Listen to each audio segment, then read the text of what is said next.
There are two cockbirds that are raised this year, barless rollers, Jamestown line. Uh, there's a blue barless cockbird over there.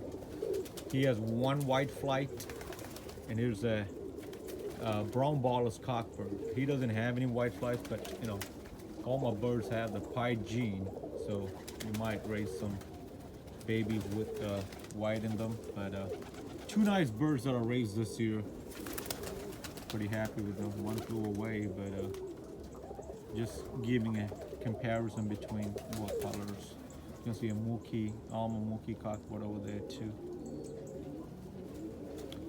Cold morning, but not that cold compared to the last few days.